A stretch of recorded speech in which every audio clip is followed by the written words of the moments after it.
itu saya minta aja, ada nggak pesan-pesan yang khusus yang mau disampaikan gitu? Gimana? Ya, biasanya kan kalau orang di konten YouTube jangan lupa subscribe gitu, enggak ya? Oke, boleh silakan. Ya.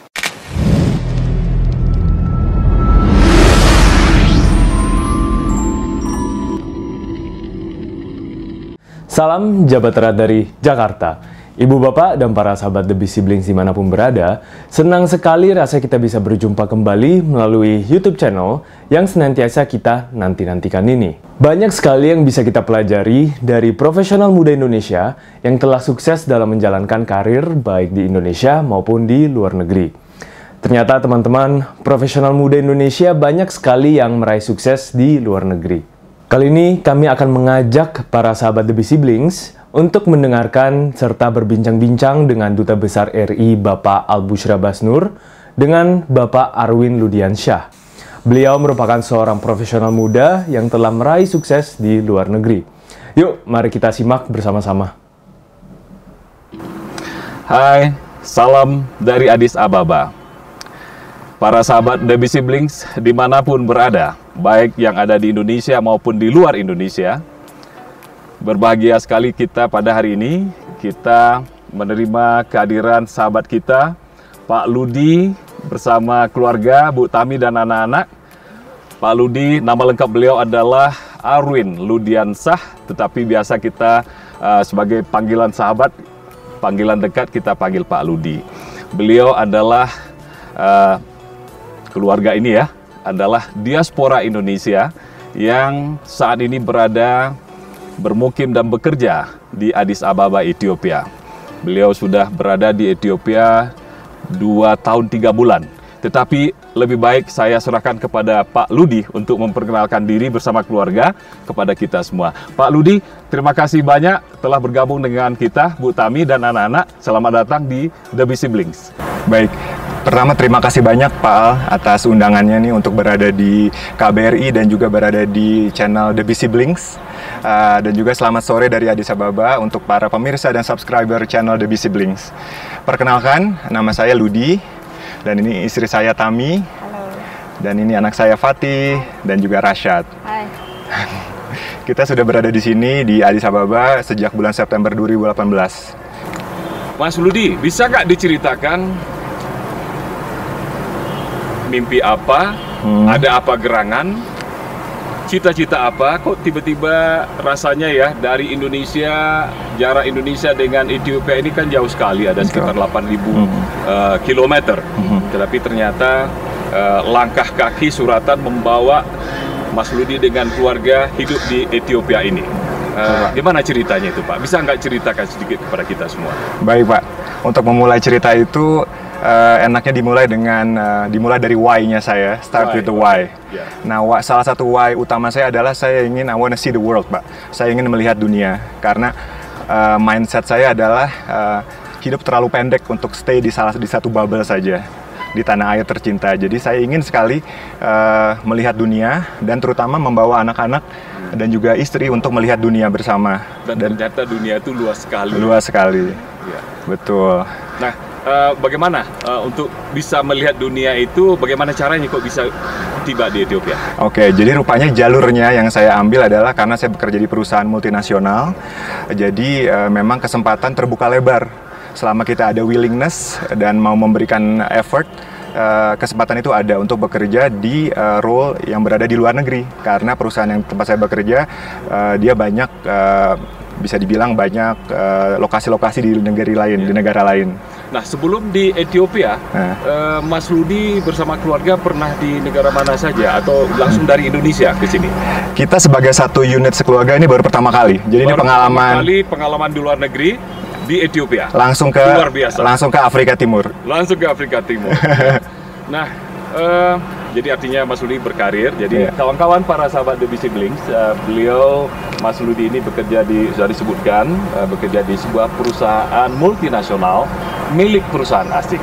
Jadi beliau sudah bergabung sudah lama dengan perusahaan itu, dan sebetulnya sebentar lagi Pak Ludi juga mau meninggalkan Ethiopia ya, karena oleh perusahaan multinasional di mana tempatnya Pak Ludi bekerja, itu mendapat tugas yang baru. Betul, Pak. Kita sebut saja Ya. ke Bangladesh, Betul. kawan ya, ke Bangladesh ya Pak Ludi. Bagaimana kalau kita misalnya ngobrol sambil kita berjalan menuju taman kita di belakang ya? Boleh, Pak. Yuk, mari kita jalan.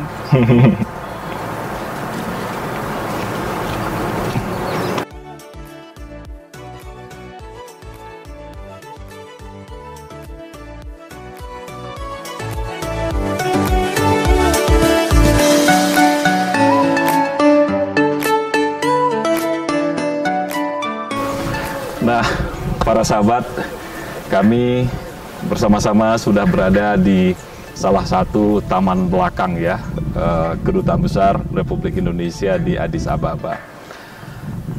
Mas Ludi, Mbak Tami, dan anak-anakku yang tersayang, nanti sebentar lagi para sahabat saya akan berbincang-bincang dengan Mas Ludi.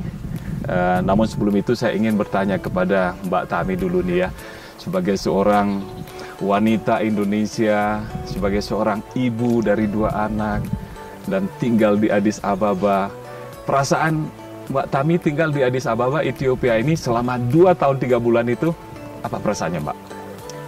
Happy sih Pak, soalnya kan kita bersama-sama ya. Ya, sekeluarga ya. Betul. Jadi maksudnya nggak terlalu terasa sedih ataupun kesepian, karena juga zaman sekarang kan telekomunikasi jalan dengan adanya internet, jadi dengan yang di Indonesia pun tetap bisa berkomunikasi. Komunikasinya lancar. Seperti tidak ada beda, hanya perbedaan waktu aja dengan di sini dan di Indonesia. Perbedaan waktunya 4 jam ya, lumayan juga ya. Pada saat jam 8 pagi kita di sini, kalau mau nelpon keluarga di Jakarta masih jam 4 ya, belum subuh ya, 4 pagi kan? Oh iya. Kalau jam 8, ya. betul. Mbak Tami, tidak banyak orang Indonesia yang tahu, mengerti tentang Ethiopia. Apalagi kalau dikaitkan dengan situasi Ethiopia pada tahun 1984-86 ya. Kira-kira perasaan Mbak Tami dulu pertama sebelum datang di Ethiopia dan setelah datang di Ethiopia, apa kira-kira perbedaan yang ada di dalam pikiran Mbak Tami? Pertama kali suami bilang kita mau ke Ethiopia. Di pikiran saya waktu itu pertama, masih kelaparan nggak ya? Masih musim lapar nggak ya? Soalnya dulu kita dipaparkan dengan keadaan Ethiopia zaman dulu adalah seperti itu. Tapi kemudian saya search di YouTube banyak kan, saya lihat di Ethiopia waktu itu tahun 2018. Rupanya seru banget nih, kayaknya udah banyak perkembangannya. Terus saya lihat alamnya indah sekali. Dan memang itu terbukti sih, begitu kita pindah ke sini, anak-anak juga happy ya. Alamnya indah sekali, banyak sekali yang bisa kita dapatkan lah. Dan untuk kelaparan seperti yang di TV-TV zaman dulu, itu sampai sekarang sih saya belum pernah melihat. Apa yang paling mengesankan Mbak Tami terhadap wanita Ethiopia selama 2 tahun 3 bulan di sini, kesannya? Orangnya sangat berani dan percaya diri. Mereka sangat memiliki pride yang tinggi. Itu sih. Itu ya. Mbak Tami, terima kasih. Nah, sekarang para sahabat Debbie Siblings, saya ingin berbincang-bincang dengan anak-anakku nih. Anak-anakku yang ganteng-ganteng ini ya, 2 orang ya. Siapa duluan saya nggak tahu nih. Ada Fatih, ada Rashad. Ya.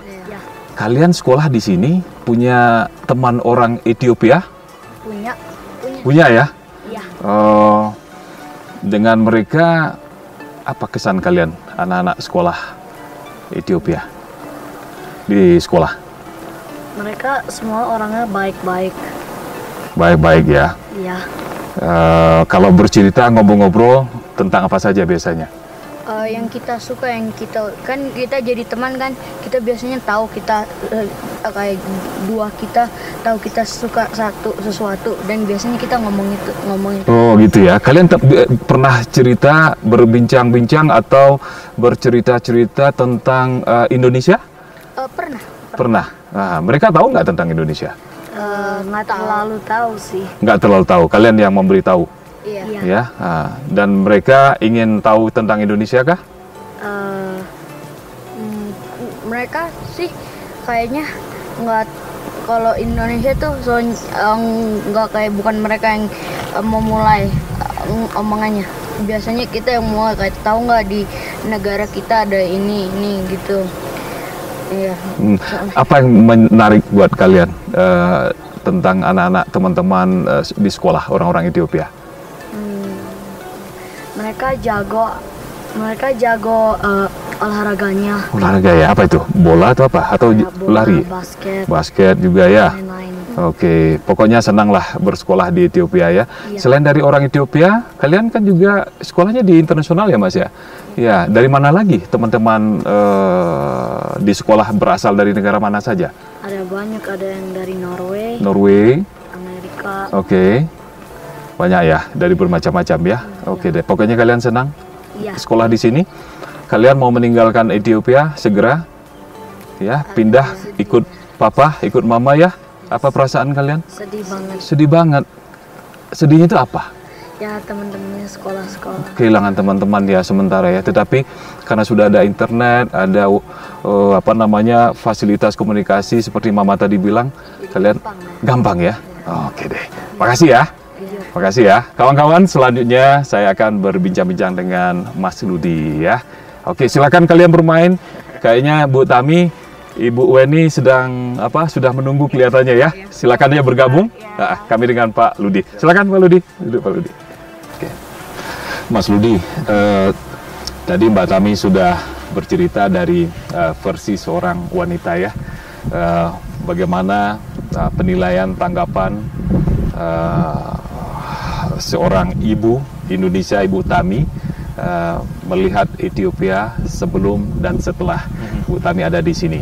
Nah, Mas Ludi sebagai seorang profesional muda ya, yang luar biasa, dan memang para profesional muda seperti Mas Ludi inilah yang kita harapkan tumbuh lebih banyak lagi di Indonesia, yang berkiprah tidak hanya di Indonesia tetapi juga di berbagai negara di luar negeri.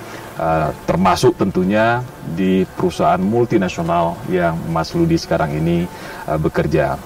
Nah, tadi disampaikan bahwa ini adalah negara pertama Mas Ludi sekeluarga memiliki suatu pengalaman dan berdedikasi untuk perusahaan di mana Mas Ludi bekerja. Bisa nggak diceritakan Mas, perasaan Mas Ludi pertama kali di-assign ke Ethiopia ini, dan bagaimana kira-kira kebayang Ethiopia itu seperti apa, dan setelah Mas Ludi di sini berkarir, berprofesi, apa yang Mas Ludi lihat di sini? Baik, ya.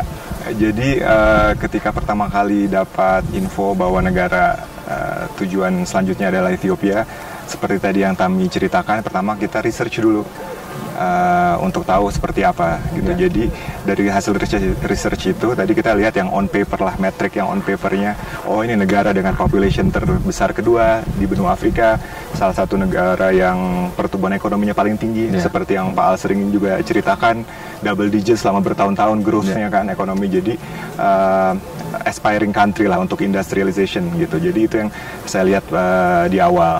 Secara bisnis, secara individu, saya tadi saya beruntung sekali punya keluarga yang sangat mendukung dan adventurous, open minded, untuk benar-benar secara antusias mau nih, let's go for it gitu. Nah, begitu mereka mau, mereka antusias, saya juga ngerasa lebih juga secure. Nah, itu yang saya research berikutnya adalah kondisi living conditionsnya di sini.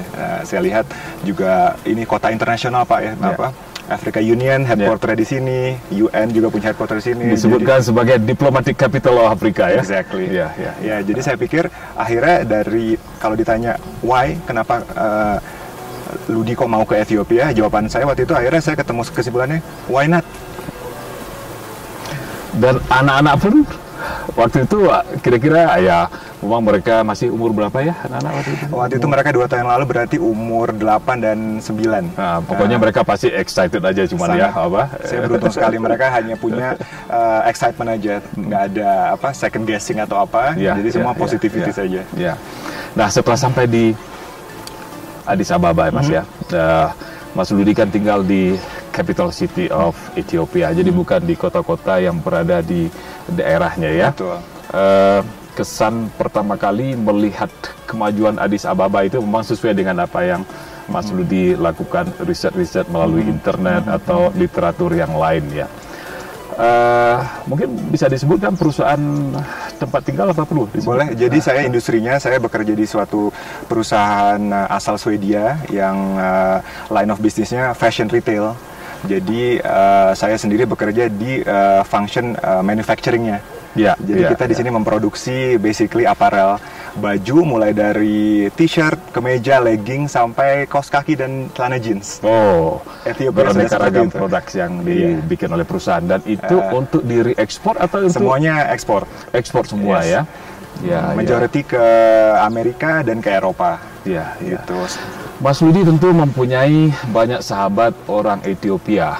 Di samping tentunya juga mempunyai karyawan ya, betul, karyawan perusahaan yang menjadi staf Mas Ludi di perusahaan itu.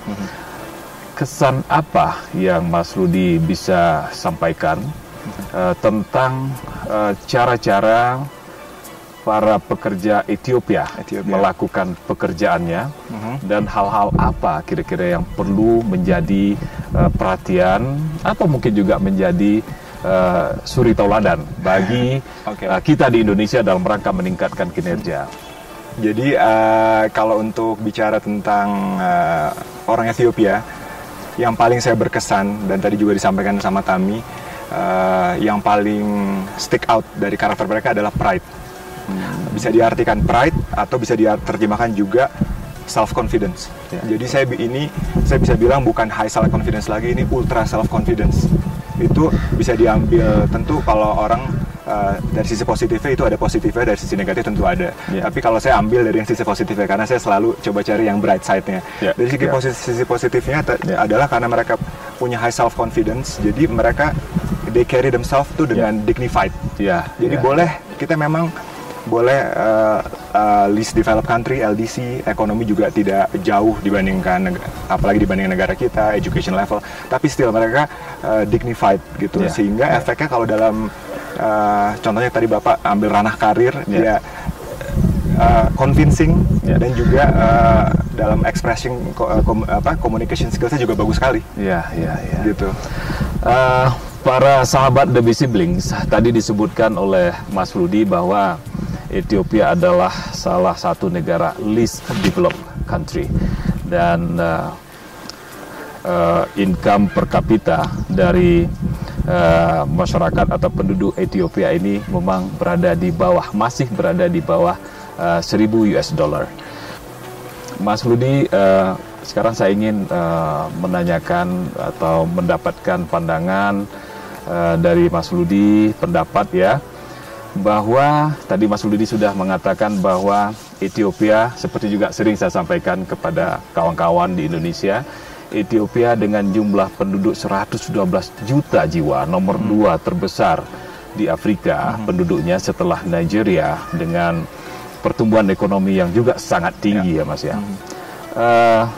Apa assessment, pandangan Mas Ludi tentang kemajuan perkembangan ekonomi Ethiopia ini ke depan, dikaitkan dengan apa yang sudah dilakukan oleh pemerintah Ethiopia, lalu kemudian ini saya ingin mengarah kepada informasi yang ingin kita sampaikan kepada sahabat-sahabat di Indonesia, bahwa Ethiopia itu adalah salah satu negara yang mempunyai potensi yang sangat besar untuk kerjasama ekonomi dengan Indonesia. Jadi prospek kira-kira ke depan menurut Mas Ludi, negara Ethiopia ini bagaimana secara ekonomi? Baik Pak, kalau bicara dari sisi ekonomi benua Afrika, tentu sudah banyak studi yang menyebutkan bahwa ini the next frontier lah, Ethiopia. Salah satu potensi utamanya yang banyak disebut adalah populasi. Ini kalau nggak salah Pak Al juga sudah pernah cerita, ini salah satu, Addis Ababa juga salah satu dari metropolitan city di benua ini nanti yang akan tumbuh bersama dengan Lagos, Johannesburg dan lain-lain. Jadi dari segi population, di situ population bisa diartikan sebagai konsumen, sebagai resource juga, market yang sangat strategis ya. Exactly. Jadi ya baik dari segi tadi human power-nya maupun dari segi consumer base-nya. Lalu juga Kalau dari tempat perusahaan kami bekerja juga ada potensi untuk clean energy juga di sini, seperti itu. Jadi potensinya besar, tinggal yang perlu diingat Pak dari studi-studi itu juga diingatkan kepada multinational company seperti kita, kuncinya adalah tadi resilience, karena invest atau bekerja di Afrika itu yang salah satu learning yang saya dapatkan adalah ini adalah long term game. Jadi jangan tidak expect untuk something yang instantaneous. Jadi ini sekaligus untuk pesan kepada para pengusaha di Indonesia nih ya, barangkali ya, para komunitas bisnis. Jadi long term ya. Long term, karena on paper potensinya ada, tapi dalam segi executions perlu banyak yang dilakukan effortnya. Dan jadi bukan hanya effort tapi juga waktunya perlu dalam konteks long term. Ya. Mas Ludi, Mas Ludi sebagai anak muda entrepreneurs muda ya Indonesia, yang sudah melihat keadaan di Indonesia, sudah melihat di Afrika khususnya Ethiopia. Mas Ludi melihat entrepreneurs Indonesia, young entrepreneurs Indonesia kan juga cukup banyak sekarang ini ya, tumbuh dan berkembang, yang tidak hanya berkiprah di Indonesia, tetapi juga sudah mulai merambah ke berbagai negara. Bagaimana Mas Rudi melihat tentang pertumbuhan young entrepreneurs Indonesia sekarang ini? Baik, saya untuk melihat entrepreneurship scene di Indonesia sekarang happy Pak Al. Jadi karena sudah menjadi mainstream. Saya dulu sebagai background, saya juga dulu sebelum akhirnya decide untuk berkarir di corporate, saya juga dulu sempat mencoba entrepreneurship. Cuman ternyata itu bukan lahan saya. Jadi saya sempat spend sekitar 3-5 tahun sebelum akhirnya decide untuk full time di corporate. Jadi melihat perkembangannya sekarang, saya sangat happy karena karena sudah menjadi something yang mainstream Pak, entrepreneurship. Menjadi sesuatu yang prestigious untuk bilang bahwa saya bekerja di startup, atau saya trying to saya founder company ini, gitu kan, di millennials ke kantor tidak perlu pakai kemeja dan dasi, seperti itu. Jadi tulis di LinkedIn juga status bio-nya CEO atau co-founder. Jadi saya senang karena di situ udah ada prestige bahwa jadi entrepreneur itu something yang something gitu. Jadi something yang membanggakan gitu. Jadi at least dari spirit itu saya melihat progresnya bagus. Tinggal kalau tadi Pak Al mungkin arah pertanyaannya yang kalau saya bayangkan, saya sendiri tidak bisa mengakses karena saya bukan tidak punya credentials untuk entrepreneurship ya. Tapi kalau saya bisa menghayal, yang saya harapkan entrepreneurship-nya itu yang impact-nya ke rural areas kita. Ke orang-orang yang grassroots. Jadi bukan hanya untuk yang upper class impact-nya, tapi ke grassroots. Saya akan sangat admire dan respect entrepreneurship yang seperti itu. Mas Rudi, ini mungkin bagian yang terakhir. Apa pesan Mas Rudi kepada anak-anak muda Indonesia, tidak hanya kepada young entrepreneurs, tetapi untuk sukses sebagai seorang profesional muda seperti Mas Rudi ini? Apa masa-masa susah yang pernah Mas Rudi alami yang kira-kira ini bisa bermanfaat diketahui oleh para anak-anak muda kita di Indonesia? Oke, baik. Kalau dari reflection saya dari pengalaman yang selama ini, yang paling penting adalah, kalau buat saya pribadi yang saya pelajari Pak Al, adalah know your why. Jadi dari awal tahu why kamu apa. Jadi apa sih yang purpose kamu atau just cause kamu apa untuk why. Karena dari situ semuanya akan lebih mudah kalau mengerjakan sesuatu yang why-nya kita tahu. Nah, untuk cari tahu why-nya itu memang tidak instan juga. Ada yang langsung tahu, oh ini purpose saya. Tapi salah satu yang bisa membantu adalah pertama banyak-banyak baca Pak. Apalagi sekarang namanya baca, banyak resource yang tersedia, baik yang paper based maupun digital. Jadi baca sebanyak-banyaknya. Orang-orang sukses sudah banyak membuktikan mereka melahap satu buku per minggu atau bahkan per bulan atau apa. Yang kedua, traveling Pak. Kalau ada kesempatan, go see the world. Dan ini bukan hanya sesuatu yang kayak membutuhkan uang liburan atau apa, ada juga Artinya traveling dalam situasi yang tidak harus high class, tetapi go out dengan kondisi yang ada. Iya, kalau dari bahasa orang awak merantau, merantau atau juga bisa dibilang hijrah, coba. Karena kita harus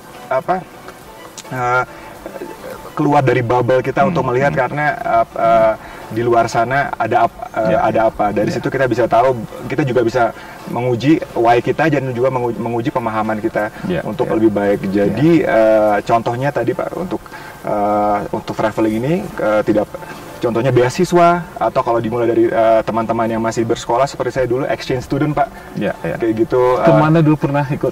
Saya dulu ke Amerika Serikat, tepatnya di state Minnesota. Jadi itu juga yang salah satu critical juncture saya Pak, turning point untuk melihat bahwa jadi kembali kepada yang tadi, lihatlah dunia sana gitu ya. Karena itu karena hidup terlalu pendek dan untuk stay berada di satu tempat. Saya ulangi kawan-kawan. Jadi ada dua kata kunci yang luar biasa ini dari Mas Ludi ya. Yang pertama, banyak membaca. Yang kedua, berkelilinglah ke sana, lihatlah dunia sana. Tidak hanya di Indonesia, kalau ada kesempatan keluar Indonesia, manfaatkan itu dengan sebaik-baiknya. Mas Ludi, sebentar lagi, sekarang bulan Desember kawan-kawan ya, dalam hitungan hari sebetulnya Mas Ludi ini akan meninggalkan Ethiopia, Addis Ababa, untuk melaksanakan tugas yang baru di Bangladesh ya Mas Ludi. Saya ingin hanya satu atau dua hal saja yang paling mengesankan di dalam hidup Mas Ludi selama berada di Addis Ababa di Ethiopia ini apa. Dan saya tahu Mas Ludi juga travel banyak sekali di Ethiopia ini, tidak hanya di Addis Ababa. Mas Ludi kan juga sering mengunjungi daerah-daerah lain di Ethiopia yang barangkali lebih banyak dari saya tempat-tempat yang pernah Mas Ludi kunjungi. Mungkin satu atau dua saja kesan yang sangat tidak pernah dilupakan di dalam hidup Mas Ludi selama di Ethiopia ini. Baik, karena kita berada di ini Pak, di wilayah NKRI di KBRI, jadi saya mau mengaitkan dengan nation building. Salah satu yang sering saya ucapkan di rumah dan juga dari pengalaman di sini, kalau saya ambil pelajaran dari sisi nation building, yang pertama, education itu penting ternyata buat nation building, karena itu basic. Di situ kita hanya dengan itu saya ngelihat human resource, rakyat suatu negara itu bisa berkembang, bisa progres. Jadi education itu penting sekali. Dan itu terlihat di sini ya. Terlihat di sini, betul.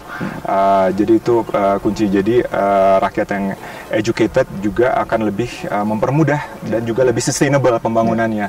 Karena kita bisa we can build as much as buildings atau ekonomi dalam on paper, tapi yang paling penting adalah education, bukan hanya intellectuality tapi integrity juga. Integrity, intellectual dan integrity. Betul Pak. Nah itu satu. Terus kalau dari sisi Indonesianya nih, ngeliat merah putih, saya selalu bilang di rumah sama anak-anak, saya bersyukur banget dulu founding fathers kita melakukan Sumpah Pemuda. Karena sebenarnya social fabric Indonesia sama Ethiopia itu amat sangat bisa dibilang mirip Pak, diverse ethnicity-nya, agamanya gitu. Bahkan kalau Indonesia ditambah dengan rupanya juga physically beda, tapi bersyukur kita pada titik itu kita bikin pledge bahwa one nation, one people, one language ya. Jadi di situ, jadi kita semua hanya ada satu Indonesia, dan itu I think yang salah satu yang membuat make a difference, kita bisa long lasting sampai saat ini. Mas Ludi, terima kasih atas waktunya berbincang-bincang dengan saya yang bisa disaksikan dan disimak oleh para sahabat The Bee Siblings dimanapun berada. Terima kasih banyak atas waktu Mas Ludi. Kami juga berterima kasih Pak Al atas keramah tamahannya, hospitality-nya selama kami tinggal di sini. Dan tentu saja kami ingin menyampaikan selamat jalan dari Addis Ababa ke tempat tugas yang baru di Bangladesh nanti ya. Terima kasih banyak Pak. Terima kasih.